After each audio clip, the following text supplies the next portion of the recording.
বন্ধুরে আমার, যাকে নিয়ে লেখে শেষ করা যায় না। গোটা পৃথিবীর গাছগুলো কেটে যদি কলম বানানো হয়, গোটা পৃথিবীর গাছগুলো একদিন শেষ হয়ে যাবে, কিন্তু ইমাম হুসাইনকে নিয়ে লেখা এখনো শেষ হবে না। সমস্ত পৃথিবীর জলাশয়গুলোতে পানিগুলো উঠিয়ে যদি বন্ধ কালি বানানো হয়, সমস্ত কালি ফুরিয়ে যাবে, কিন্তু ইমাম হুসাইনকে নিয়ে লেখা শেষ হবে না। সমস্ত পৃথিবীর যত গোডাউন আছে, পেপারের গোডাউন, সমস্ত পেপারগুলো শেষ হয়ে যাবে লিখতে লিখতে একদিন, কিন্তু ইমাম হুসাইনকে নিয়ে লেখা শেষ হবে না। কারণ ইমাম হুসাইন এমন একটা বর্ষ, এমন একটা নাম, এমন একটা ইতিহাস। বন্ধু, যেই হুসাইনকে নিয়ে লিখতে গেলে লেখক কাঁদে, স্বয়ং লেখা পর্যন্ত কাঁদে। কারণ ইমাম হুসাইন যখন শহীদ হয়েছে, পৃথিবীর সব যেমন তেমন বন্ধু, আমার আল্লাহ পর্যন্ত কষ্ট পেয়েছে। এই জন্য আমি একটা গজল প্রায় সময় বলি বন্ধু, ধীরে ধীরে চালাও সুরি সীমারারি গলা,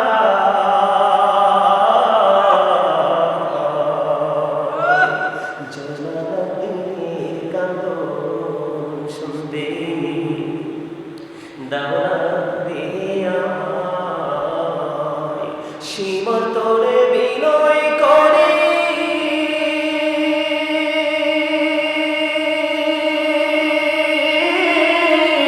আমার গলায় দিস না ছুরি রে, সীমার তোরে বিনয় করে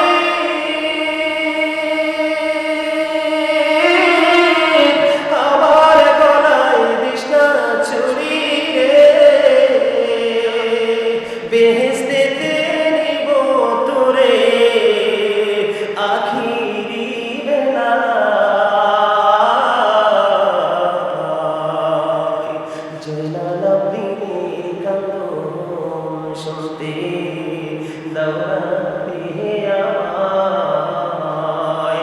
আমার নানা নবী ছিলেন,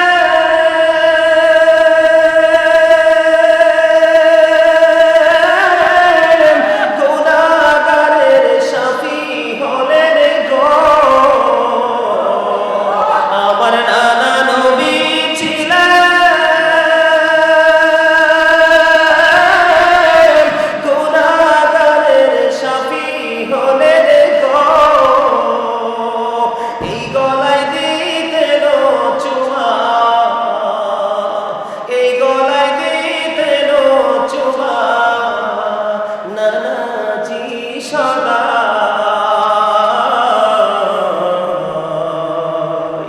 জয়নালাব্দিনের কান্দন শুনতে দাও না রে আমায়। কোথায় রইলেন মা জননী,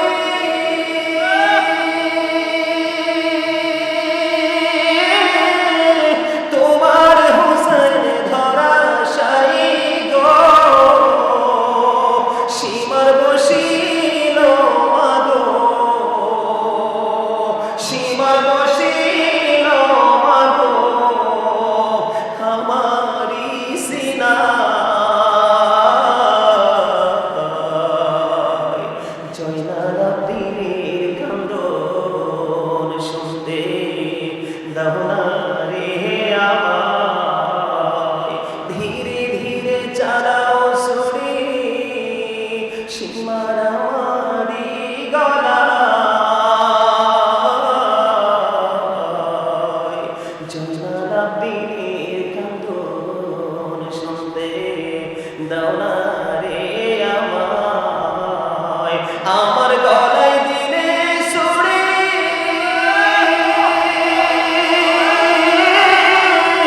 কাঁদিবে আসমান ও জমিন গো, বলেন আমার গলায় দিলে সুরি কাঁদিবে আসমান ও জমিন গো,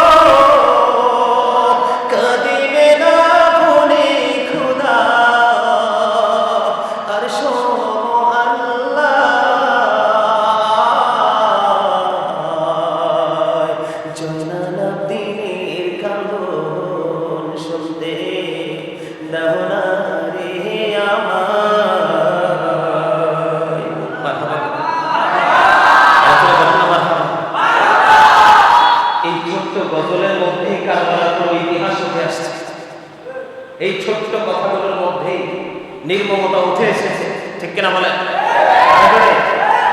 বন্ধুরে আমার বলতেছিলাম, মা কাপনে জান্নাত ফাতেমা সকল মুমিনা নারীদের সরদারিনী, এত পাওয়ার এত মর্যাদা দিয়ে হুসাইনকে আমার আল্লাহ দিয়ে দিলেন। কিন্তু এই হুসাইন কেন তিনি শাহাদাত বরণ করলেন? এত নির্মমভাবে কেন তিনি শাহাদাত বরণ করতে হলো? কেন তিনি শহীদ হতে হলো? এটার কারণ কি?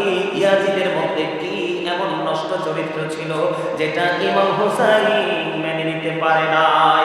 এই জন্য আমি আপনাদেরকে বলে দিতে চাই বন্ধু, এই উত্তরগ্রাম হাসানিয়া দরবার শরীফ থেকে আমি বলতে চাই রে, আমি একটু আগে ছোট্ট একটা হাদিস শরীফ আপনাদেরকে বলে দিয়েছি যে ইমাম হুসাইনের সাথে বিদ্বেষী হয়ে যদি তুমি ওই মাকাম ইব্রাহিমের মধ্যে থেকে যদি তুমি নামাজ পড়ো, রোজা রাখো, খানায় কাবা শরীফের রুকনে হাজরে আসওয়াদের মধ্যে যদি তুমি থেকে নামাজ পড়ো, রোজা করো, যদি তোমার ইমাম হুসাইনের সাথে প্রেম না থাকে, তোমার এই নামাজ রোজা তোমাকে জাহান্নামে নিয়ে যাবে। জোরে জোরে বলুন নাউজুবিল্লাহ। আমার আলোচনা একটু হৃদয় দিয়ে শুনতে হবে, গভীর মন দিয়ে শুনতে হবে।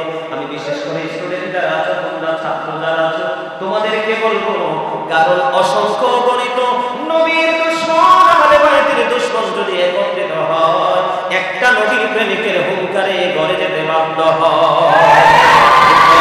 এই জন্য লক্ষ লক্ষ কোটি কোটি নবীর দুশমন হওয়ার চাইতে এক কোটির মধ্যে একটা নবীর প্রেমিক অনেক বেশি দামি।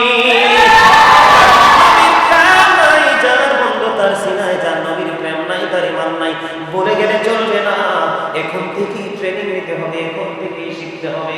ইমাম হুসাইন কেমন করে যুদ্ধ করার শিক্ষা দিয়েছে।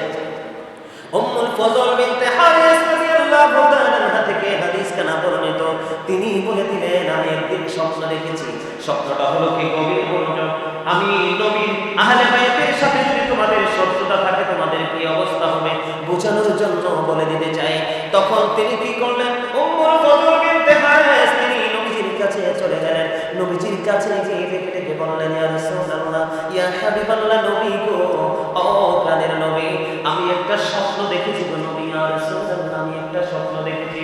কি স্বপ্ন দেখেছো? আমি দেখেছি আপনার থেকে একটা গোশতের টুকরা আমার হাতে দেওয়া হয়েছে। জোরে জোরে বলেন আল্লাহু আকবার। তার মানে কি? নবীজি থেকে কেউ থেকে নবীজি পবিত্র দেহ মুবারক থেকে ছোট্ট একটা গোশতের টুকরা হাতে রাখা হয়েছে, এটা আমি স্বপ্নে দেখেছি। ইয়া রাসূলুল্লাহ, আমার নবীজি সঙ্গে সঙ্গে ডাক দিয়ে বললেন, হ্যাঁ, তুমি উত্তম স্বপ্ন দেখেছো, তুমি উত্তম স্বপ্ন দেখেছো। ওই মহিলা তিনি স্বপ্ন দেখেছে কি? নবীজি পবিত্র মুবারক থেকে গোশতের টুকরা তার হাতে রাখা হলো, আর নবীজি বলতেছে, তুমি উত্তম স্বপ্ন দেখেছো। কেমন করে উত্তম গো নবী?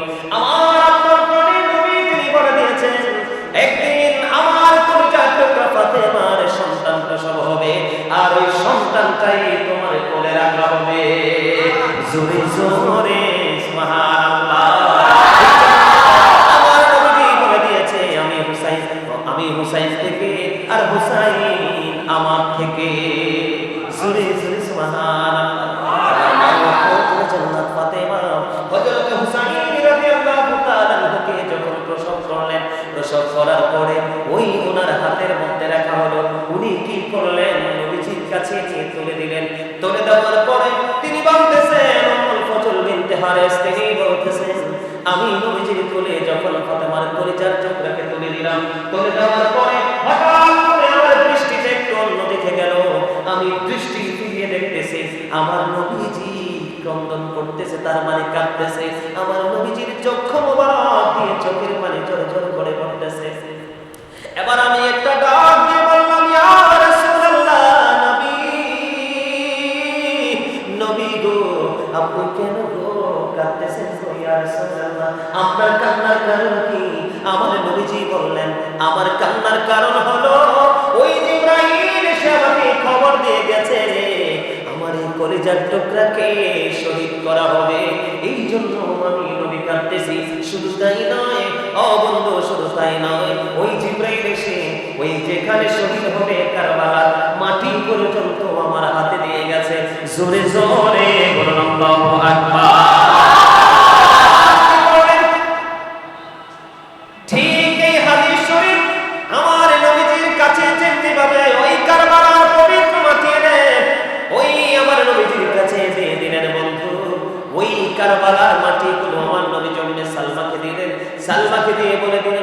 আরে তুমি মাটিগুলো যত্ন করে রেখে দাও, যেদিন দেখবে কারবালার মাটিগুলো এই মাটিগুলো রক্তে লাল হয়ে গেছে রে, সেই দিন মনে করবে আমার কলিজার টুকরা শহীদ হয়ে গেছে।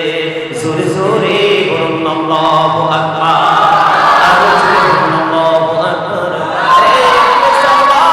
এই মাটিগুলো তুমি যত্ন করে রেখে দাও, যেদিন দেখবে মাটিগুলো লাল হয়ে গেছে সেদিনই আমার কলিজার টুকরা শহীদ হয়ে যাবে।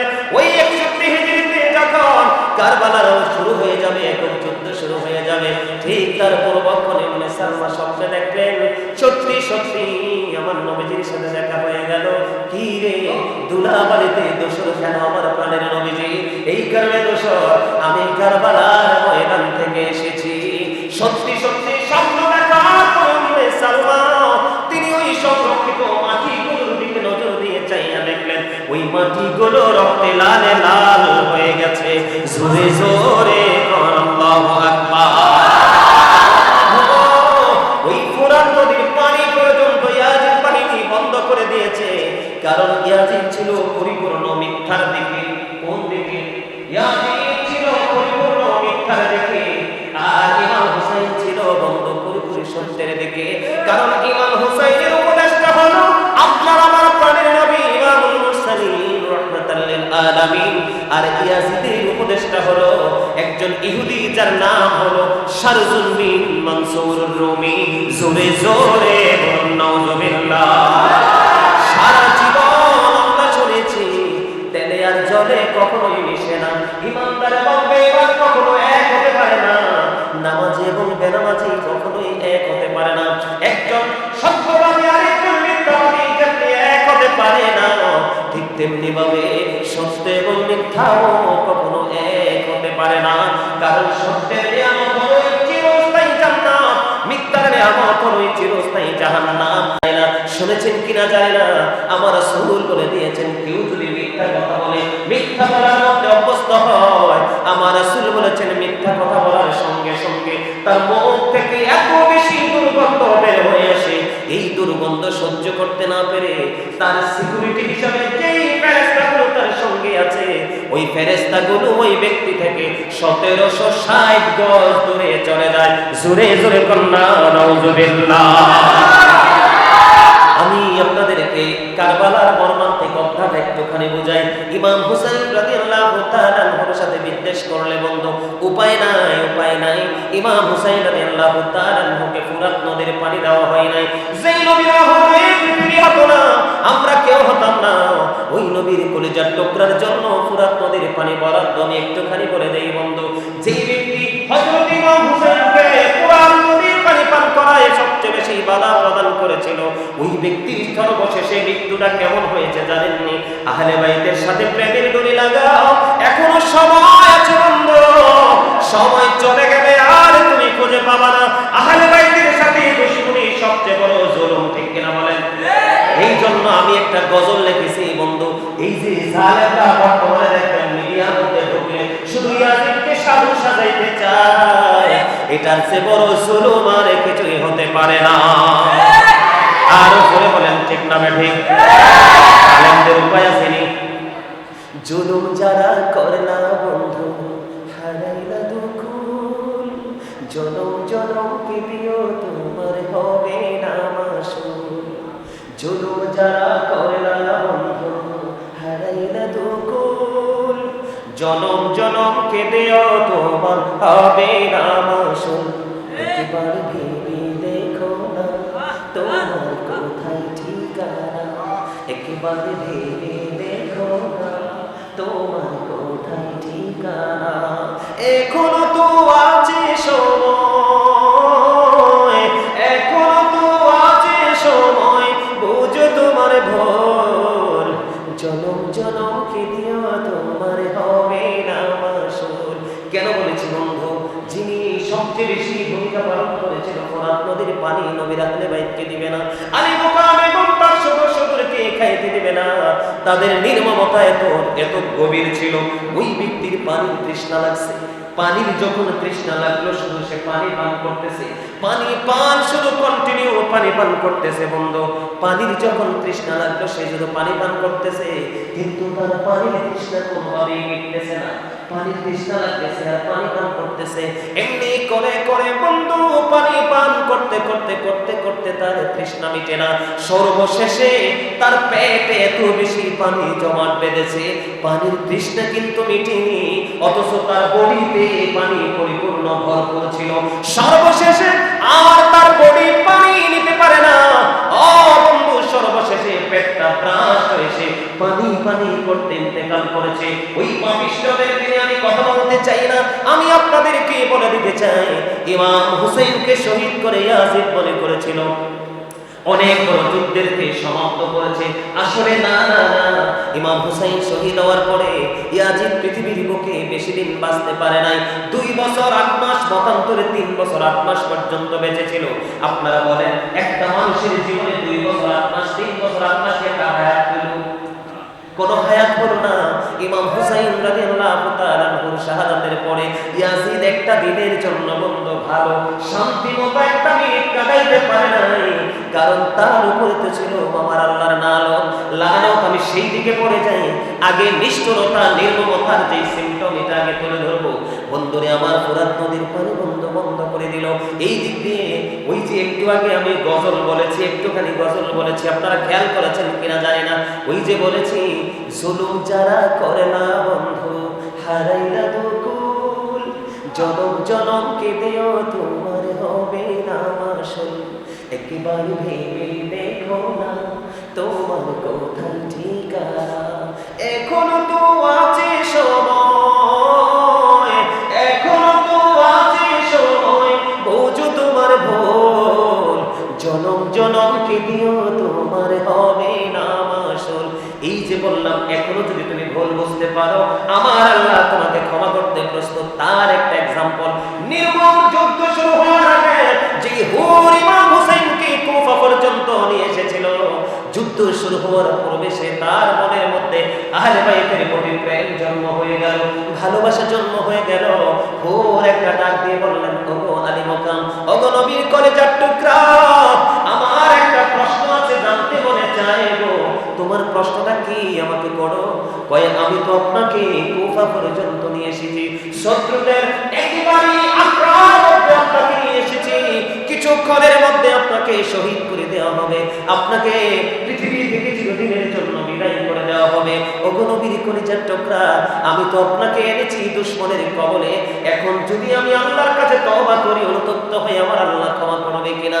এবার ইমাম হুসাইন একটা ডাক দিয়ে বললেন, হ্যাঁ, তুমি যদি আল্লাহকে ভালোবেসে সত্যি সত্যি যদি আহলে বাইতের সাথে প্রেমের ডুরি লাগাইয়া তুমি যদি তওবা করো, তাহলে আমার আল্লাহ তোমার তওবা কবুল করে নেবে। এবার হুর অত্যন্ত খুশি হয়ে গেলেন, আশ্বস্ত হয়ে গেলেন। সে বন্ধু এবার ইমাম হুসাইন ডাকতেছে, তুমি নিচে নেমে এসো, তুমি নিচে নেমে আসো। এবার ওই হুর ডেকে ডেকে বলে, ও নবীর কলিজার টুকরা, আমি একটা সেকেন্ডের জন্য আমি সুস্থ অবস্থায় নিচে নামবো না, আমার দেহ নয়, আমার লাশ আপনার কদমে যাবে। জোরে জোরে কন্যা সুবহানাল্লাহ। ওয়াজ কি বুঝেন না? বুঝছেন? যিনি ইমাম হুসাইনকে শহীদ করার জন্য ইয়াজিদের বাহিনীর পক্ষ হয়ে সবচেয়ে বড় যিনি বীর পুরুষ ছিলেন, যোদ্ধা ছিলেন, ভয়ঙ্কর ছিলেন, তিনি যুদ্ধের আগে তওবা করতেছে ইমাম হুসাইনের কাছে। জোরে জোরে কন্যা সুবহানাল্লাহ, আরো জোরে বলেন না সুবহানাল্লাহ। ইমাম হুসাইন কি বলেছে? তুমি যদি সত্যি ভালোবেসে তওবা করো, আমার আল্লাহ তোমার তওবা কবুল করে নেবে।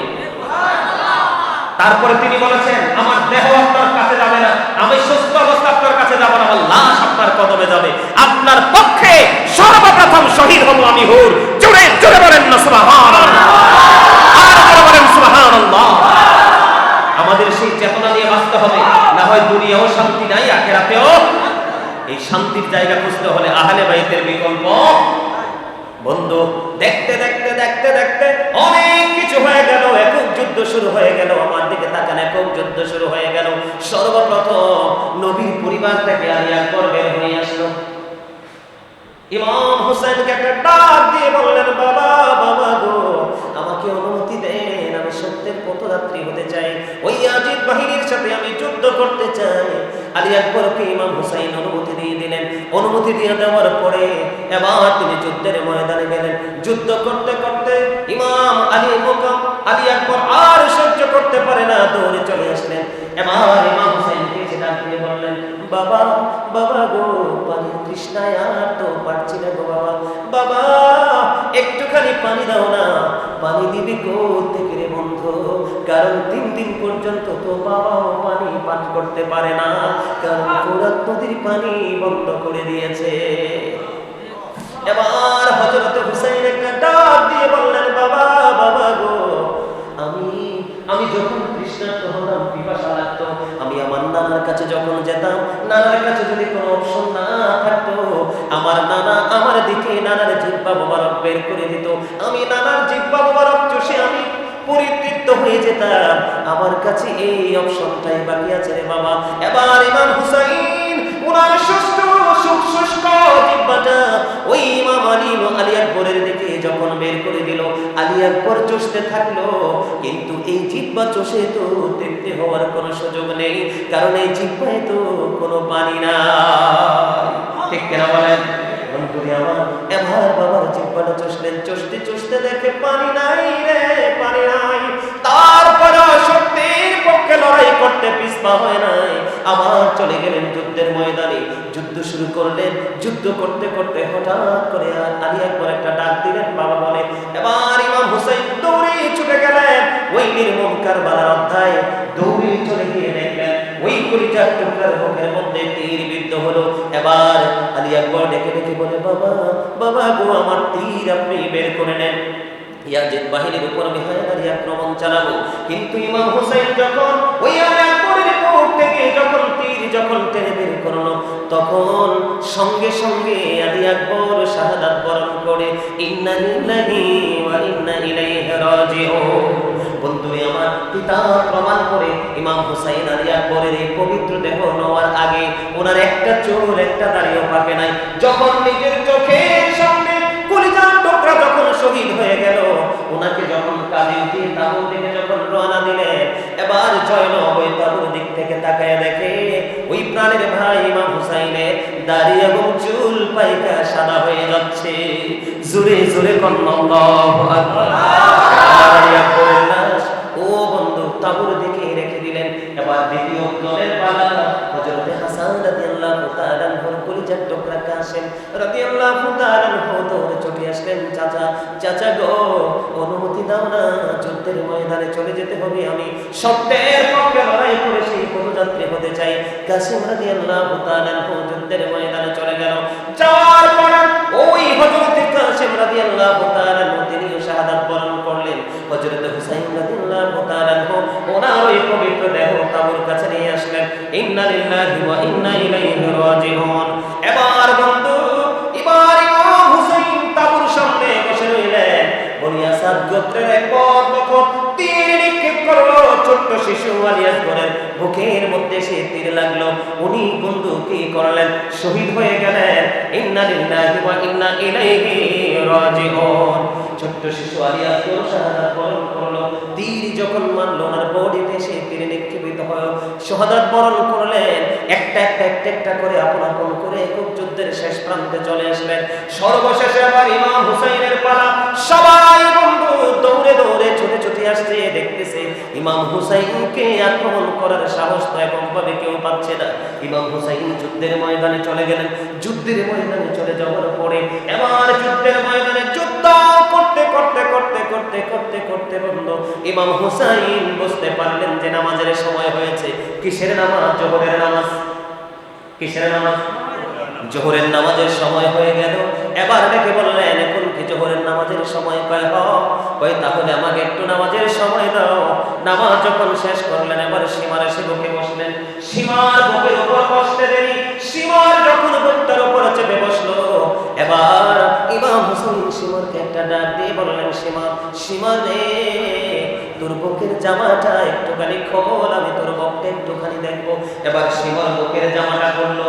বুকের জামা খোলার পরে সীমার চাইয়া দেখলেন সীমারের বুকের মধ্যে সাদা সাদা শ্বেত চিহ্ন দেখা যায়, যেটাকে আমরা হাদিস শরীফের ভাষায় কুষ্ঠ রোগ বলা হয়, ডবল রোগ বলা হয়।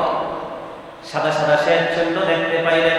এবার শিবরকে ডেকে ডেকে বললেন, রে শিবর, তুই বুঝি সেই বদকিসমত রে শিবর, আমার নানা আমাকে বলে গেছে, আমাকে জানিয়ে গেছেন সাদা সাদা দাগের কুকুরগুলো আমার এই সুন্দর বাগানকে হরণ করে নিয়ে যাবে। জোরে জোরে কন্যা নাউজুবিল্লাহ। এখানে একটা বিষয় কিন্তু স্পষ্ট, আমাদের নবী গায়েবের খবর জানে। এই কথাটা বললে অনেকেরই মাথা গরম হয়ে যায়, ঠিক কিনা বলেন? অনেকেই কিন্তু এটা মেনে নিতে পারে না। কথা বলে না কেন? এটা মানতে পারে না। আপনারা দেখেন, একটু আগে আমি আলোচনায় বলেছি উম্মে সালমাকে আমার নবী মাটি দিয়েছিলেন। নবীজি নিশ্চয়ই জানতেন ইমাম হুসাইনের শহীদের সময় উম্মে সালমা দুনিয়ায় বেঁচে থাকবে। এটা কি গায়েবের খবর কিনা? কথা বলেন না? নবীজি চলে যাবে, প্রাণের নবীজি চলে যাবে, উম্মে সালমা ইমাম হুসাইনের শহীদের সময় এই পৃথিবীর বুকে বেঁচে থাকবে। এটা কি গায়েবের খবর না? কথা বলেন না কেন? সত্যি তো নবীজি বলেছেন যে মাটিগুলো রাইখা দাও। জিবরাইল এনে দিয়েছে আমার নবীর কাছে, জিম্মা উম্মে সালমা যত্ন করে রেখে দিলেন। নবীজি যেমনি বলেছে তেমনি ওই 61 হিজরিতে কারবালার দিন উম্মে সালমা চাইয়া দেখে রে বন্ধু, ওই মাটিগুলো রক্তে লাল হয়ে আছে। জোরে জোরে কন্যা একবার সুবহানাল্লাহ। আমার নবীজি গায়েবের খবর জানে কি জানে না? বন্ধু, এবার ইমাম হুসাইনের দেহ থেকে পবিত্র মাথা আলাদা করে ফেললো। মাথা আলাদা করার পরে ইয়াজিদ বাহিনী শান্ত হয়ে নাই। তারা কি করলেন? ঘোড়া দিয়ে বন্ধু তাদের পবিত্র বডি পদদলিত করলেন। ওয়াল্লাহি ওয়াল্লাহি আল্লাহর কসম করে বলছি বন্ধু, ও আমার ভাই আমার বাবা রে, উত্তর গ্রামের আমার ভাই আমার বাবা আমার মা বোনদেরকে ডেকে ডেকে বলছি, এই হাসানিয়া দরবার সংলগ্ন যত ভাই বাবা মা বোনেরা আছো সবাই হৃদয় করে শোনো, আমার রাসূল কেমন করে বলে গেছে বন্ধু। একাধিকবার এই হাদিসগুলো পড়েছি। ইমাম হুসাইন যখন শহীদ হয়ে গেল, শাহাদাত বরণ করলো, পুরো পৃথিবী এমন অন্ধকার হয়েছিল, মনে হয়েছিল তখনই কিয়ামত হয়ে যাবে। জোরে জোরে বলুন আল্লাহু আকবার। ইমাম হুসাইন যখন শাহাদাত বরণ করলো রে, আসমান কেঁদেছে, জমিন কেঁদেছে, গাছপালা তরুণতা সব কেঁদেছে বন্ধু। তারকাগুলো একটার একটাকে আঘাত করতেছিল, জিন জাতি পর্যন্ত ক্রন্দন করেছে। স্বয়ং আমার আল্লাহ ইমাম হুসাইনের শাহাদাতে দুঃখ পেয়েছে। শুধু তাই নয়, সিরিয়ার যেই কোনো পাথর যখন সরানো হতো, যেই কোনো পাথর সরাইলে ওই পাথরের নিচ থেকে তাজা রক্ত প্রবাহিত হতো। ওই বাইতুল মুকাদ্দাসের চূড়ান্ত যে পাথর, ওই পাথর থেকে রক্ত প্রবাহিত হয়েছে। ইমাম হুসাইনের শহীদ কেউ বন্ধু মেনে নিতে পারে না। ইমাম হুসাইন কেমন নিষ্ঠুরভাবে নির্মমভাবে শাহাদাত করেছে ইয়াজিদ বাহিনী, যেটা কোনো ইহুদি নাসারাদের জীবন ইতিহাসেও খুঁজে পাওয়া যায় না। জোরে জোরে কন্যা নাউজুবিল্লাহ। ইমাম হুসাইন যখন শাহাদাত বরণ করলো, এবার ইয়াজিদ বাহিনী ইয়াজিদের কাছে পুরস্কারের জন্য দামেস্কের দিকে রওনা হয়ে গেল। ধীরে ধীরে হাঁটতে হাঁটতে হাঁটতে হাঁটতে ইয়াজিদের কাছে যাবে পুরস্কারের জন্য। এবার যখন পথিমধ্যে রাত্র হয়ে গেল, হঠাৎ করে রাত্র হয়ে গেল, সন্ধ্যা ডানা মেরে দিল, চতুর্পাশ অন্ধকার হয়ে গেল। এবার ইয়াজিদ বাহিনী কি করলেন? পথিমধ্যে এক জায়গায় তাবু গাড়ালেন। তাবু যখন গাড়ানো যেখানে তাবু গেড়েছিলেন সেখানেই ছিল একজন খ্রিস্টান পাদ্রী। ওই খ্রিস্টান পাদ্রী জানতে পারলেন নবীজির কলিজার টুকরার মাথাটা নিয়ে যাওয়া হচ্ছে পুরস্কারের লোভে। এবার ওই খ্রিস্টান পাদ্রী শুনে দৌড়ে চলে আসলেন ইয়াজিদ বাহিনীর কাছে। ইয়াজিদ বাহিনীর কাছে দৌড়ে এসে বললেন, আজকে রাত্রের জন্য শুধু ইমাম হুসাইনের মাথাটা, আজকে রাত্রের জন্য তুমি আমাকে ইমাম হুসাইনের মাথাটা দিবা, এর বিনিময়ে আমি তোমাদেরকে দিব 10,000 দিরহাম। জোরে জোরে কন্যা আল্লাহু আকবার। দেখেন বন্ধু, ইয়াজিদ কিন্তু কোনো হিন্দু ছিল না, কোনো খ্রিস্টান ছিল না। ইয়াজিদ বন্ধু মুনাফিক মার্কা মুসলমান ছিলেন, কিন্তু ইমাম হুসাইন রাদিয়াল্লাহু তাআলা আনহু আলী মুকাম নবীজির কলিজার টুকরার সাথে যুদ্ধ করে সে কাফের হয়ে গেছে। জোরে জোরে বলেন ঠিক না বেঠে? আমাদের দেশে আমি কারবালার মাস আসতে সুযোগ পাইলে অনলাইনের মধ্যে ঢুকার পরে দেখি কিছু কাঠমোল্লা ভালো কিতাব বন্ধু ভালো কিতাব পড়তে পারে নাই, ভালো কিতাব পড়ার নসিব তাদের হয় নাই। কেউ বলে ইয়াজিদ নাকি রক্তপাত চায় নাই, জোরে কোন নাউজুবিল্লাহ।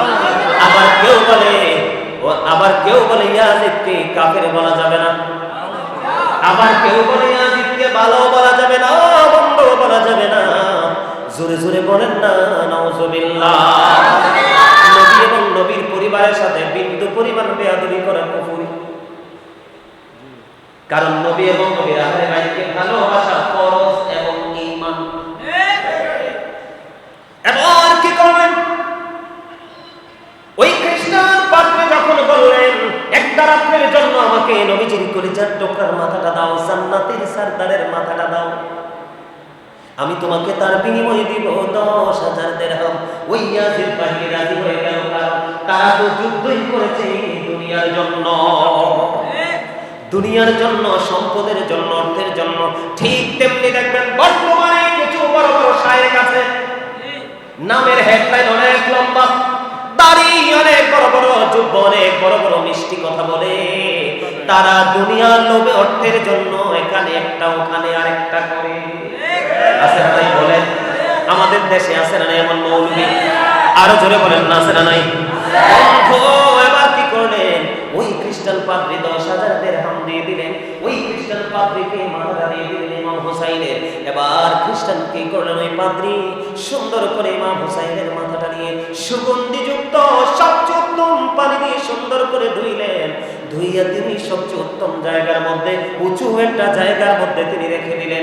রাইখা বন্ধু ইমাম হুসাইনের নুরানি চেহারার দিকে যখন তাকাইলো, ওই খ্রিস্টান বলতেছে আমার মনের অজান্তে চোখ দুইটা ঝর্ণা হয়ে গেছে, আমি কান্না থামাতে পারিনি। বন্ধু খ্রিস্টান সারা রাত পর্যন্ত ক্রন্দন করেছে ইমাম হুসাইনের সাথে নিষ্ঠুর এই নির্মমতা দেখে। এবার তিনি কি করলেন? এই খ্রিস্টান পাদ্রী বলতেছেন আমি হঠাৎ করে নতুন দেখলাম একেবারে ধপধপে নুরানি একটা সাদা পাখি সারা রাত ভর ইমাম হুসাইনের পবিত্র মাথাটাকে তওয়াফ করেছে। জোরে জোরে কন্না সুবহানাল্লাহ, আর জোরে বলেন না সুবহানাল্লাহ। এই জন্য আমি আপনাদেরকে বলি, এই যে ইমাম হুসাইন এবং তার পরিবারকে 72 জন সঙ্গীকে নির্মম ভাবে বন্ধু শহীদ করা হলো, এরা কিন্তু বন্ধু কোনো হিন্দু খ্রিস্টান বৌদ্ধ ছিল না, এরা মুসলমান ছিল। আমাদের মধ্যেও দেখবেন নামের মুসলমান আরেকজন মুসলমানের রক্ত চষতে পছন্দ করে, কথা বলেন না কেন? এমন মুসলমান আমাদের মধ্যে আছে না নাই? নিজের বাড়ি আঙ্গিনায় কলা গাছ কাটতে তার অনেক মায়া হয়, একটা কচুর ডালা কাটতে তার অনেক মায়া হয়, কিন্তু আরেকজন মায়ের সন্তানকে কাটতে তার মায়া লাগে না। এগুলো ইয়াজিদি মুসলমান। বন্ধু ইয়াজিদি মুসলমান যারা মানুষকে খুন করতে ভালোবাসে, এরা ইয়াজিদি মুসলমান। যাদের সামনে সত্য বললে তেলে আর বেগুনের মতো জ্বলে আছে, এরাও বন্ধু ইয়াজিদি মুসলমান। যারা বন্ধু আমি আপনাদেরকেই বলে দিতে চাই, বন্ধু যারা ভাষণ করে মজা পায় এরাও ইয়াজিদি মুসলমান। আমি আপনাদেরকে বলে দিতে চাই, এই যে ইমাম হুসাইনের সম্মান নিয়ে একটু কথা বলেছে, খেয়াল করছেন নি? কোরআন হাদিস থেকে তাদের মর্যাদার কথা একটু ছোট্ট করে বলেছি, আর ছোট্ট করে আর একটু জায়গা তুলে ধরেছি ওনার জীবনের যে নির্মম যে নিষ্ঠুরতা, সেই জায়গাটা। কিন্তু এখন আমি আপনাদেরকে নিয়ে যাব ইয়াজিদের চরিত্রের কাছে। একটু জানার দরকার আছে না নাই? আরো বলেন না, জানার দরকার আছে না নাই? ইয়াজিদের চরিত্র বন্ধু একটুখানি জানার দরকার আছে। ইয়াজিদ ইমাম হুসাইনের উপদেষ্টা ছিল, আপনার আমার প্রাণের নবীজি। কে? কথা বলেন না আরো জোরে, কে ছিলেন? আমাদের নবীজি। তিনি কি সহজ জিনিস ছিল? সহজ নয় বন্ধু, সহজ নয়। ইনি নবীদের নবী, তিনি ইমামুল মুরসালিন রাহমাতুল লিল আলামিন। ওনার মতো নবী পাওয়া বড় নসিবের ব্যাপার, ঠিক কিনা বলেন? আরো জোরে বলেন ঠিক না বেঠি? বন্ধু আমি আপনাদেরকে বলি, ইমাম হুসাইনের উপদেষ্টা ছিল আপনার আমার প্রাণের রাসূল, আর ইয়াজিদের উপদেষ্টা ছিল তিনি ছিলেন একজন ইহুদি, যার নাম হলো শারজুল বিন মানসুর রুমি। জোরে জোরে বলুন না নাউজুবিল্লাহ। আল্লাহ রাব্বুল আলামিন পবিত্র কালামে হাকিমে কি বলেছে ক্লিয়ার ভাবে শুনে নেন। আল্লাহ রাব্বুল আলামিন পবিত্র কালামে কাফিরিনা কানু লাকুম আদুওয়াম মুবিনা। আল্লাহ রাব্বুল আলামিন বলে দিয়েছেন, the heretics are the eternal enemy of the believers. ঈমানদারদের প্রকাশ্য শত্রু হলো বেঈমান কাফেরেরা। তাহলে যে ইয়াজিদের উপদেষ্টা একজন ইহুদি, তাকে কখনোই আপনি মেনে নেবেননি। কথা বলেন না, মানে নিব আমরা। তার চরিত্রটা একটুখানি বন্ধ তুলে ধরতে চাই। সে দিনের বেলা বানর নাচাতো। কি করতো? দিনের বেলা বানর নাচাতো। বানর নাচানো ছিল তার কাজ, মদ খাওয়া ছিল তার প্রতিদিনের শিডিউল। ওমা নাউজুবিল্লাহ বলেন না কেন? কি খাইতো? এখন মদ হারাম না হালাল? ওই যে একটু আগে আমি একটা ছোট্ট হাদিস বলেছিলাম, রাসূল বলেছেন, I am city of education, the gate of that city is Ali. নবীজি বলেছেন, আনা মাদিনাতুল ইলমি ওয়া আলিউন বাবুহা। আমার রাসূল বলেছেন, আমি হলাম শিক্ষার শহর, আর সেই শহরের দরজা হলো আমার আলী। আমার নবীজি বলেছেন, I am city of education, the gate of that city is Ali. নবীজি বলেছেন, আমি হলাম শিক্ষার শহর, আর সেই শহরের দরজা হলো আলী। খেয়াল করেন, আমার নবী বলছে, যদি শিখতে চাও তাহলে আলীর কাছে চলে যাও। কারণ ওই জিয়াজিদ মদ পান করতো, হযরতে আলী তিনি বলে দিয়েছে, হাদিস শরীফ থেকে প্রমাণিত, তিনি বলে দিয়েছেন, কোন দরিয়ার মধ্যে যদি একটা ফোঁটা মদ ফেলা হয়, কি কোন দরিয়ার মধ্যে যদি একটা ফোঁটা মদ যদি ফেলা হয়, ওই দরিয়ার পানি যদি শুকিয়ে যায়, শুকানোর পরে যদি দরিয়ার মধ্যে ঘাস জন্ম হয়, আমি কোনোদিন আমার পশুকে এই ঘাসগুলো খাওয়াবো না। সুবহানাল্লাহ বলবেন না? তাদের তাকওয়া দেখছেননি? ইসলামের আইনের প্রতি তাদের কত শ্রদ্ধা দেখেছেন। এই জন্য নবীজি বলেছে, শিখতে যদি যাও আলীর কাছে চলে যাও। আমার আলী আরো বলে দিয়েছেন, ওই দরিয়ার উপর যদি বিশাল বড় একটা মিনারা তৈরি করা হয় রে, শুধু এই জায়গার মধ্যে একটা মদ পড়ার কারণে ওই দরিয়া যদি বিশাল বড় একটা মিনারা যদি তৈরি করা হয়, আমি আলী কোনোদিন ওই মিনারায় দাঁড়াইয়া আযান দেব না। জোরে জোরে বলেন না সুবহানাল্লাহ। আলীর কলিজার টুকরা, নবীজির কলিজার টুকরা হুসাইন একটা চরিত্রহীন ক্যারেক্টারলেস পারসনের সাথে আদর্শ করতে পারেনি। কথা বলেন না, পারেনি? পারে না। এদিকে আলী শিখাইছে মদ সম্পর্কে, তিনি বলেছে, আল্লাহর কোরআন খুলে দেখলাম, আল্লাহ রাব্বুল আলামিন পবিত্র কালামে হাকিমে তিনি বলে দিয়েছেন, ইন্নামাল খামরু ওয়াল মাইসিরু ওয়াল আনসাবু ওয়াল আজলামু রিজসুম মিন আমালিশ শাইতান। আমার আল্লাহ বলে দিয়েছেন, মদ, জুয়া, মূর্তি, বাক্য গণনা, ঘৃণ বস্তু এর শয়তানের কাজ। এখন শয়তান আপনার বন্ধু না শত্রু? একদিকে মদ হারাম, আল্লাহ কোরআনে বলেছেন মদ এটা শয়তানের কাজ। শয়তান ইমানদারদের শত্রু না বন্ধু। আমার আল্লাহ পবিত্র কালামে হাকিমে বলে দিয়েছেন, Satan is the eternal enemy of the believers. ইমানদারদের প্রকাশ্য শত্রু হলো শয়তান। কারণ শয়তান কখনো ভালো কোনো কাজ কিছু আশা করে না, শয়তান কখনো ভালো কিছু করুক বান্দা এটা চায় না। এই জন্য মদ হলো শয়তানের কাজ। আপনি বলেন, একজন মদ্যপায়ী, একজন ক্যারেক্টারলেস ইয়াজিদ ইজ 100% ক্যারেক্টারলেস, ঠিক কিনা বলেন? চরিত্রহীন ছিল বন্ধ।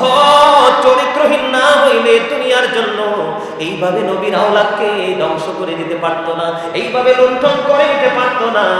তাই তাদের মহিলা সদস্য, নারী সদস্যদের মাথার ওড়নাগুলো বন্ধ ছিনিয়ে নিতে পারতো না, সিরিয়ার বাজারে তাদেরকে ঘুরাইতে পারতো না।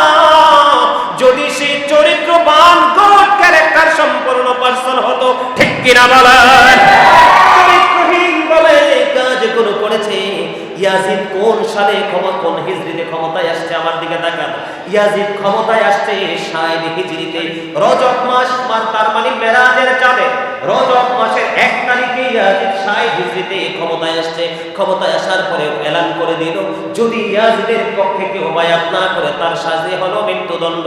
ইয়াজিদ ক্ষমতায় আসার পরে ওয়ালিদ বিন উতবার কাছে চিঠি লিখছে, ইমাম হুসাইনকে চাপ সৃষ্টি করো, ইমাম হুসাইন যেন ইয়াজিদের হাতে বায়াত গ্রহণ করে।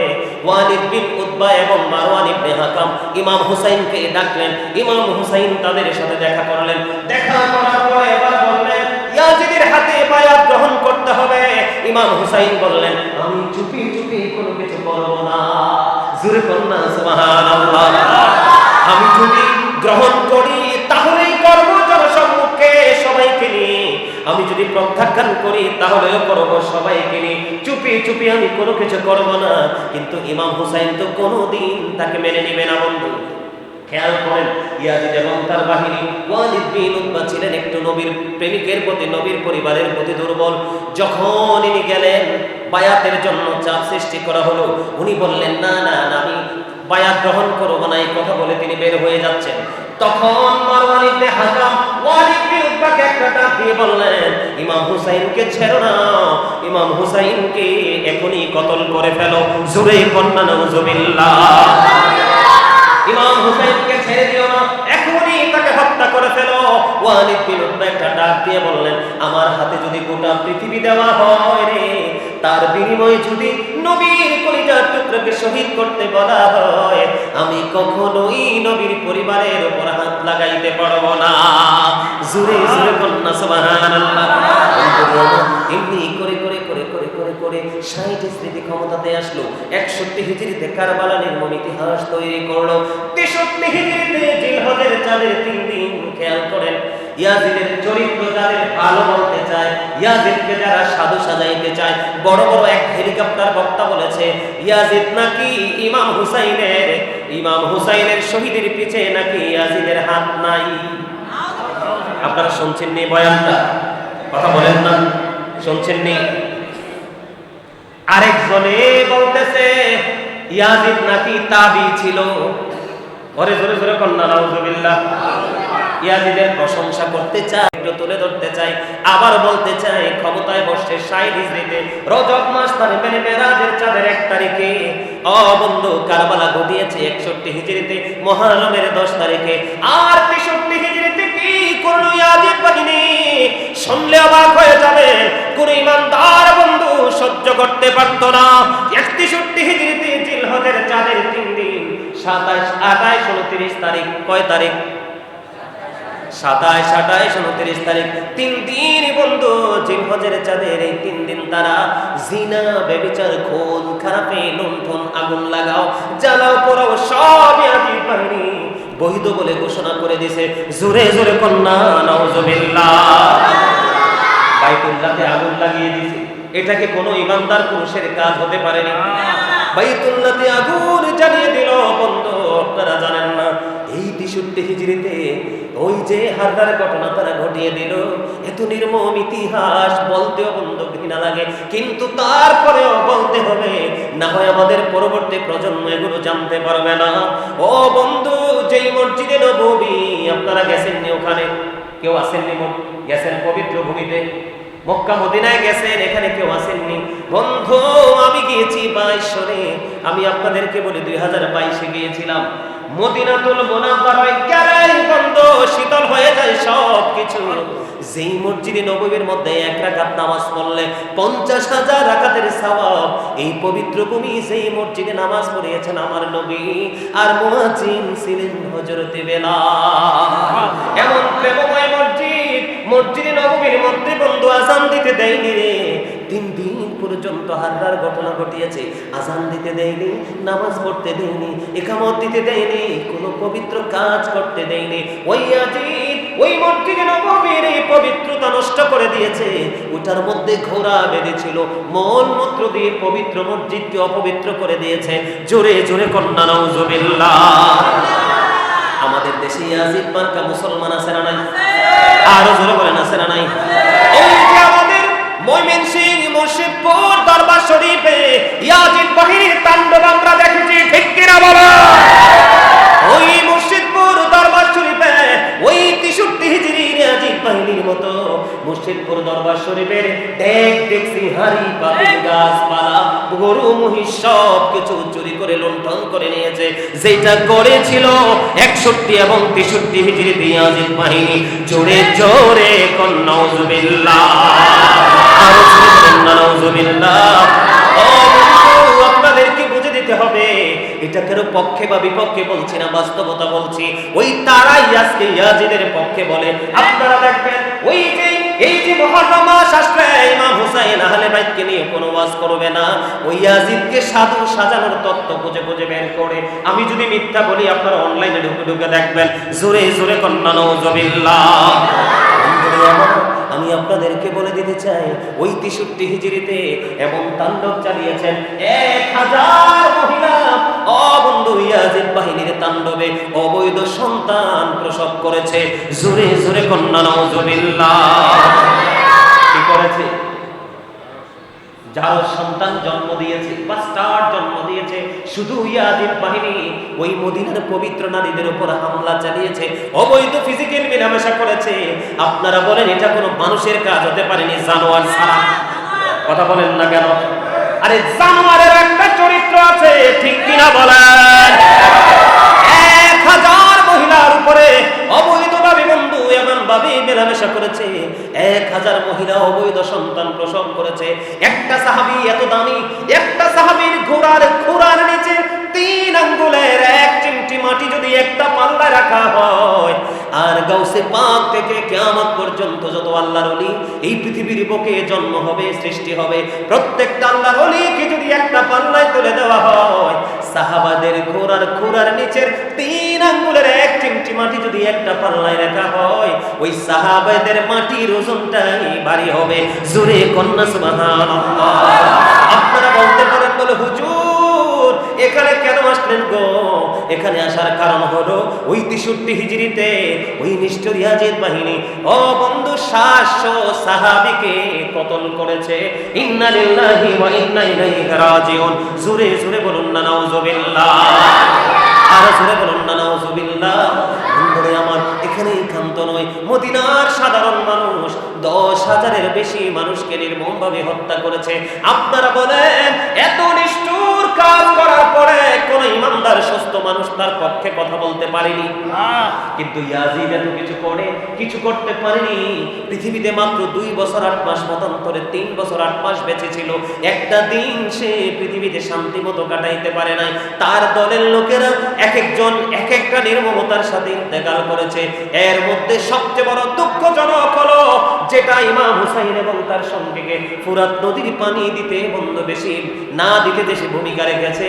ওই একটু আগে বলেছি, পানির তৃষ্ণা যখন লাগলো শুধু পানি পানি করতেছে আর পানি খাওয়াচ্ছে, পানি পানি করতেছে আর পানি খাওয়াচ্ছে, পানি পানি করতেছে আর পানি খাওয়াচ্ছে। খাওয়াইতে খাওয়াইতে খাওয়াইতে খাওয়াইতে পানির তৃষ্ণা মেটে নাই, কিন্তু পেটে সে ইন্তেকাল করেছে। জোরে জোরে বলেন আলহামদুলিল্লাহ। আরো জোরে বলেন আলহামদুলিল্লাহ। সম্মানিত উপস্থিতি, কারবালা নিয়ে যদি কথা বলা হয়, আমার মতো গাজী সুলাইমান বছরের পর বছর, যুগের পর যুগে শেষ হয়ে যাবে, কিন্তু ইতিহাস শেষ হবে না। কারবালার ইতিহাস নিয়ে বসলে, আপনার কারবালার ইতিহাস নিয়ে কথা বললে, বসলে আপনার চোখের পানি ধরে রাখা যায় না। কি করা যায় না? চোখের পানি ধরে রাখা যায় না। ইতিহাস পড়েও শেষ করা যায় না। আপনি কোন দিক দিয়ে পড়বেন? এই ইয়াজিদ বাহিনী যেইভাবে মুসলিম বিন আকিলকে খুঁজে বের করছে, অর্থ ডোনেশন দিয়ে। কি দিয়ে? অর্থ ডোনেশন দিয়ে, যে তোমাকে এত পরিমাণে অর্থ দিব, তুমি কি করবা? তুমি মুসলিম বিন আকিলকে খুঁজে বের করে দিবে। মুসলিম বিন উজ্জা খুঁজে বের করে দিল। মানে একটার পর একটা স্টেপ বাই স্টেপ যদি আমি বলতে যাই, তাহলে বলা শেষ হবে না। আসসালামু আলাইকুম। আলহামদুলিল্লাহ বলেন। আসলে আপনাদের পীর সাহেব, আমি একটা বাস্তব কথা ওনাকে খুশি করার জন্য বলছি না। পীর মুফতি সৈয়দ আবু বকর সিদ্দিক নোমানী আল হাসানি মাদ্দাজিল্লাহুল আলী, আমার জীবনে কত আল্লাহর ওলিদের ভাষা আমি শুনছি, কত আল্লাহর ওলিদের দরবারে আল্লাহ আমাকে নিয়েছে, কত আল্লাহর ওলিদের সাথে কথা আমি বলেছি, কিন্তু আপনাদের এই হাসানিয়া দরবার শরীফের পীর সাহেবের জবানের মতো খুব মিষ্টি জবান আমি এই পর্যন্ত দ্বিতীয় আরেকজনের কাছে আমি পাই নাই। আলহামদুলিল্লাহ বলবেন না? আমি আল্লাহর কসম করে বলছি, জান্নাতের বাগানে বসে আমি প্রায় ওয়াজে গিয়ে মানুষের সাথে শেয়ার করি। গত 4 তারিখে প্রোগ্রামে গিয়েও বলেছি, বুখারী শরীফের মধ্যে একটা হাদিস আমি আপনাদের কাছে বলি। এটা ওনাকে দেখে আমার মনে হয়েছে, এজন্য বললাম এটা আপনাদের জন্য শিক্ষা। আমি আপনাদেরকে বলি, আল্লাহ রাসূলকে এক ব্যক্তি প্রশ্ন করলেন, ইয়া রাসূলুল্লাহ, এক ব্যক্তি অনেক বেশি দান সদকা করে, অনেক বেশি নফল ইবাদত করে, কিন্তু তার ব্যবহার সুন্দর না, আল্লাহ রাসূল বললেন সে জাহান্নামী। কি? অনেক বেশি আমল করে, নামাজ পড়ে, দান সদকাও করে, কিন্তু তার ব্যবহার সুন্দর না, এজন্য রাসূল বলেছেন সে কি? জাহান্নামী। ওই হাদিসের রাবী তিনি বলে দিয়েছেন, আরেকজনের দিকে ইশারা করলেন, সেটা হলো নারী। ইয়া রাসূলুল্লাহ, ইয়া হাবিবাল্লাহ, নবী গো, ওই একজন মহিলা অনেক বেশি আমল করতে পারে না, অনেক বেশি দান সদকাও করতে পারে না, ইয়া রাসূলুল্লাহ, কিন্তু তার ব্যবহার এত মিষ্টি, তার কথা এত সুন্দর, তার কথা শুনলে মানুষের কলিজা শীতল হয়ে যায়। আমার নবীজি জানিয়ে দিলেন সে জান্নাতি। ইমাম হুসাইনের চরিত্র থেকে আমরা আচরণও শিখেছি। সুবহানাল্লাহ বলেন না কেন? আর ধৈর্যশীলদের নিয়ামতের তো শেষ নাই। আপনারা দেখেন ইয়াজিদ কি তাণ্ডব চালিয়ে ইমাম হুসাইন ওর সঙ্গীদেরকে শেষ করে দিয়েছে। ইয়াজিদ কোথায় আছে এটাই জাতি জানে না।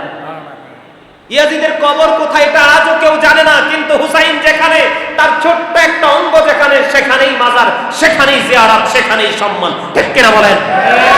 বলেন। সম্মানিত উপস্থিতি, আমি হাদিস শরীফটা আগে বলে ফেলেছিলাম, এখন আবার আমি আপনাদেরকে বলে দিতে চাই। আল্লাহ রাসূল বলেছেন, আদিবু আওলাদাকুম আলা তালাতি খিসালিন হুব্বি নবীকুম হুব্বি আহলি বাইতিহি ওয়া আলা কিরাতিল কুরআন। রাসূল বলেছে তোমরা তোমাদের সন্তানদেরকে তিনটি বিষয় শেখাও। কয়টি? একটা আলা হুব্বি নবীকুম, নবীর প্রেম, ওয়া হুব্বি আহলি বাইতিহি, নবীর পরিবারের প্রেম, আহলে বাইতের প্রেম। এরপরে বলেছেন ওয়া আলা কিরাতিল কুরআন, কোরআন তেলাওয়াত শেখাও। বাবারা আমার, আপনারা যারা এখানে এসেছেন, আপনারা সবাইকে অনুরোধ করব যে আপনারা আপনাদের বাবা হিসেবে দায়িত্ব পালন করতে হবে, না হয় কবরে গিয়ে জায়গা পাবেন না। উনি একজন মুফতি, উনি একজন এডুকেটেড পারসন, ওনার কাছে আসলে আপনারা সমাধান পাবেন। আপনার সন্তানকে মানুষ করার জন্য কোন ধরনের শিক্ষা প্রয়োজন, ওনার কাছে আসবেন, বসবেন, সপ্তাহে একদিন ওনার সাথে জলসায় বসবেন, উপস্থিত হবেন। আমি আপনাদেরকে বলি, মানুষের চামড়া সুন্দর হইলে তাকে সুন্দর বলে না, উত্তম জায়নামাজে নামাজ পড়লেই তাকে নামাজি বলে না। উত্তম চরিত্র, উত্তম সুন্দর মন হচ্ছে সবচেয়ে বড় সম্পদ। আপনি কোন মসজিদে কোন জায়নামাজে নামাজ পড়েন, আল্লাহ সেটা তাকাবে না, তাকাবে আপনার তাকওয়া কতটুকু আছে সেটা। সম্মানিত উপস্থিতি, বিশ্বাস করেন আমি ভালো লাগা থেকে, ভালোবাসা থেকে এবারও এখানে আসছি। আমি আজকেও এই বৃষ্টি পড়তেছে, আমি গাড়ি থেকে নেমেই বলছি যে এই জায়গাটাতে আসলেই মানে মনের মধ্যে আমার একটা প্রশান্তি চলে আসে। আমি আপনাদেরকে বলি, আল্লাহর ওলিরা হচ্ছে দুনিয়া এবং আখিরাতের বন্ধু সাধারণ মানুষের। We are you protecting friends in the life of the world and in the hereafter. Nahnu awliyaukum fil hayatid dunya fil akhirah. আল্লাহ বলেছেন we are you protecting friends in the life of the world and in the hereafter. আমরাই তোমাদের বন্ধু দুনিয়ার জীবনে এবং পরকালের জীবনে। একজন হক্কানি আল্লাহর ওলি, নবীর প্রেমিক একজন ওলির সাথে প্রেমের ডোরি লাগান। আল্লাহ রাব্বুল আলামিন পবিত্র কালামে হাকিমে বলেছেন, এদিক তাকান, join with my dear people. আপনি আবু বকর সাহেবকে ভালোবাসতে হবে এমনটি নয়। আপনার যাকে ভালো লাগে তাকে ভালোবাসেন না, কিন্তু ভালোবাসতে হবে, না হয় আপনি পথভ্রষ্ট হয়ে যাবেন। আপনার না হয় কোনো কুলকিরাত থাকবে না। আল্লাহ রাব্বুল আলামিন কোরআনে বলতেছে, এখানে হাফেজ সাহেবরা রয়েছেন, আল্লাহ রাব্বুল আলামিন বলতেছেন join with my dear people come to my paradise. আল্লাহ বলে join with my dear people, তোমরা আমার প্রিয় লোকেদের সাথে যুক্ত হও। কাম টু মাই প্যারাডাইস, আমার জান্নাতে চলে আসো। আল্লাহর কোরআনে এসেছে ফাদখুলি ফি ইবাদি ওয়াদখুলি জান্নাতি, আমার প্রিয় লোকেদের সাথে যুক্ত হও আর আমার জান্নাতে চলে এসো। বলতেছে কে? আল্লাহ। তাহলে আপনার জীবনে একজন প্রিয় মানুষ খুঁজে বের করার দরকার আছে না? ওরা বলেন না কেন, আছে না নাই? ইন্নাল্লাযীনা ইউবাইউনাকা ইন্নামা ইউবাইউনাল্লাহ ইয়াদুল্লাহি ফাওকা আইদিহিম, যারা আপনার হাতে বায়াত করে তারা যেন আল্লাহর হাতে বায়াত করলো। হক্কানি আল্লাহর ওলিদের হাতের উপর থাকে আল্লাহর কুদরতি হাত। আওয়াজ তুলে বলেন সুবহানাল্লাহ। আমি হক্কানি কোন আলেম অথবা হক্কানি কোন আল্লাহর ওলির সাথে আপনি প্রেমের ডোরি লাগান। আল্লাহ বলতেছে ইন্নাল্লাযীনা ইউবাইউনাকা ইন্নামা ইউবাইউনাল্লাহ ইয়াদুল্লাহি ফাওকা আইদিহিম, যারা আপনার হাতে বায়াত করে তারা যেন আল্লাহর হাতে বায়াত করে। আল্লাহর কুদরতি হাত থাকে আল্লাহর ওলিদের হাতের উপর।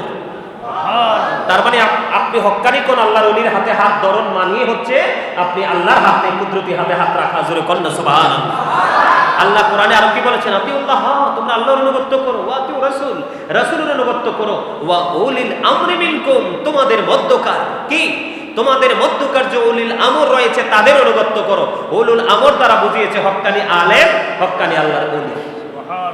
সুবহানাল্লাহ বলেন না কেন? আমি আপনাদেরকে একটু এক্সাম্পল দিই। আপনারা যদি কুমিল্লা যাইতে হয় তাহলে 6 গ্রাম স্টেশনে যাইতে হবে না? শঙ্কু সেনে আপনাদের স্টেশন, শঙ্কু সেনে যেতে হবে না? কথা বলে না। আরে যেতে হবে কি না? যাইতে হবে তো।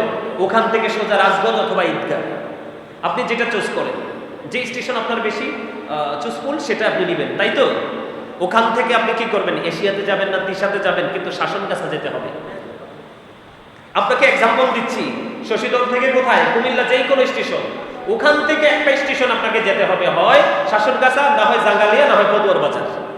আপনার যেটা ভালো, যাইতে হবে না? ওখান থেকে আপনি ঢাকা যাবেন, রাজধানীতে যাবেন, সিস্টেমটা তো এরকমই। বন্ধুরে আমার, ঠিক আপনি আখেরাতটাও স্টেপগুলো এভাবে পার করতে হবে বন্ধু। আমার সময় যদিও শেষ, একটুখানি 2 মিনিট 4 মিনিট লাগলে একটুখানি বলে দেই, কারণ আমরা পথভ্রষ্ট হয়ে যাচ্ছি, গোমরা হয়ে যাচ্ছি। দিন দিন অন্ধকারাচ্ছন্ন পরিবেশ, আমাদেরকে চারপাশে বন্ধু আক্রমণ করতেছে। এই রাস্তাটা দিয়ে যখন আসতেছি তখন দেখলাম পিটিপিটি বৃষ্টি পড়ে, একটা ছেলে ঘরের ভিতরে নয়, উন্না, আপনারা কি বলেন? উন্না বলেন না? চালের বাহিরে বৃষ্টি পড়তেছে, একটা পা উপরের দিকে তুলে বন্ধু সে মোবাইল দেখতেছে। জোরে কন্যা নাউজুবিল্লাহ। এই জায়গাটা কেন বললাম? কারণ এই শিক্ষা যদি তার থাকতো তাহলে সে বৃষ্টির মধ্যে বাইরে থাকতো না। কথা বলেন না কেন?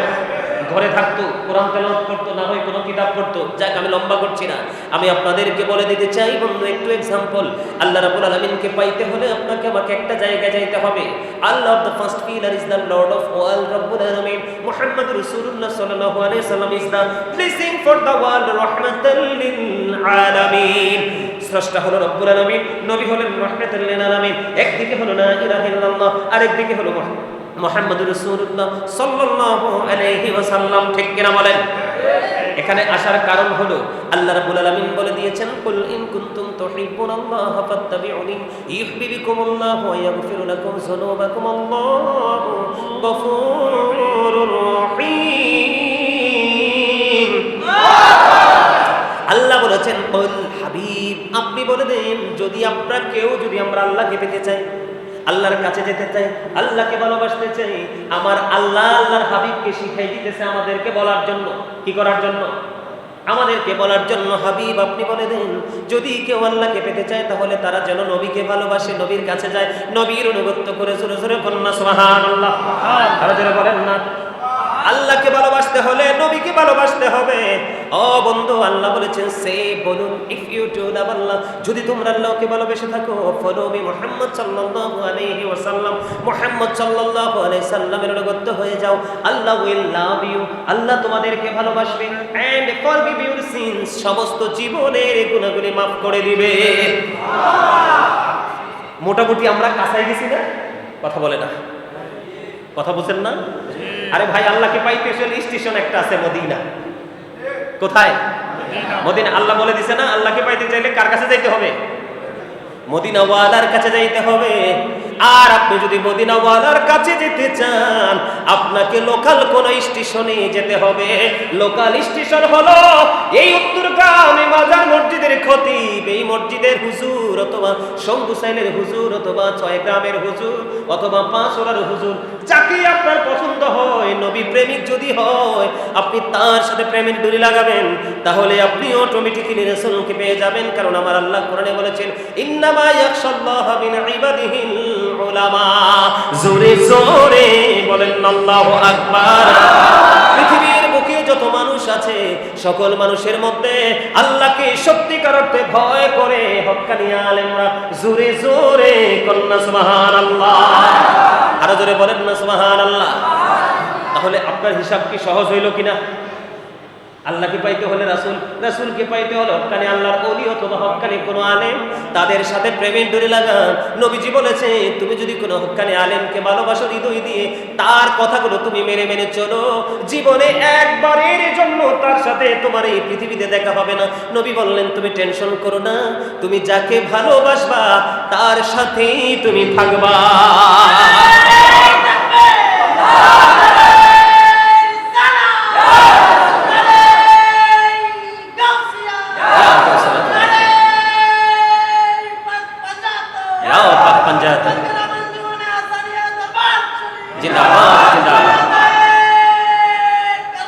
জিন্দাবাদ জিন্দাবাদ।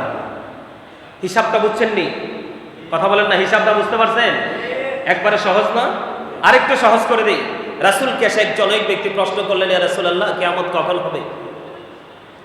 নবীজি বললেন, তুমি কিয়ামতের জন্য কি প্রস্তুতি নিয়েছো? ইয়া রাসূলুল্লাহ, কোনো প্রস্তুতি নিতে পারিনি, আমি আল্লাহ এবং আল্লাহ রাসূলকে ভালোবাসি। আমার নবীজি বললেন, তুমি যাকে ভালোবাসো তার সাথেই তুমি থাকবা। সম্মানিত উপস্থিতি, অনেক আলোচনা হয়েছে, আসলে একদিনে সব আলোচনা শেষ করা যায় না। অনেক আলোচনা হয়েছে। আপনারা যদি আমার কথায় যদি কেউ কষ্ট পেয়ে থাকেন, আল্লাহর হস্তে ক্ষমা করে দিবেন। যদি ভালো লেগে থাকে, কথাগুলোর উপর ভিত্তি করে আমল করার চেষ্টা করবেন। একটা মেসেজ আমি আপনাদেরকে দিতে